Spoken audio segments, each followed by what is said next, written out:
اس لڑکے کے پورے حالات بتائیں تو وہ فیصلہ کر لیں گے کہ، اور اپنے بھی حالات، تو اس سے ان کو اندازہ ہو جائے گا یہ آپ کے پیرالل، آپ کے جوڑ کا، آپ کے کفو کا ہے یا نہیں ہے۔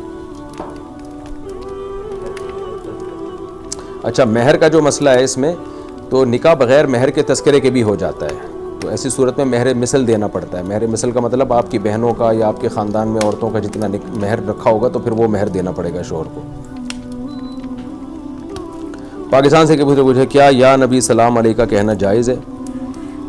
جائز ہے، سلام علیکہ کا مطلب آپ پر سلامتی ہو۔ اگر نیت یہ ہے کہ نبی یہاں ہی سے میرا سلام سن رہے ہیں تو پھر تو بھئی یہ شرک ہے، پھر یہ گمراہی ہے۔ لیکن اگر یہ نیت ہے کہ یہاں سے فرشتے میرا سلام نبی تک پہنچا دیں گے تو ٹھیک ہے، لیکن بات یہی ہے نا کہ ہم وہ درود پڑھیں جو نبی صلی اللہ علیہ وسلم سے ثابت ہے۔ تو آپ صلی اللہ علیہ وسلم نے صحابہ کو جو درود سکھایا ہے وہ تو یا نبی سلام علیکہ نہیں سکھایا، تو اللہم صلی علی محمد درود ابراہیم ہے، اور اس کے علاوہ بہت سارے درود کے صیغے ہیں، تو جو سنت سے ثابت ہے اس کو زیادہ فوکس کرنا چاہیے۔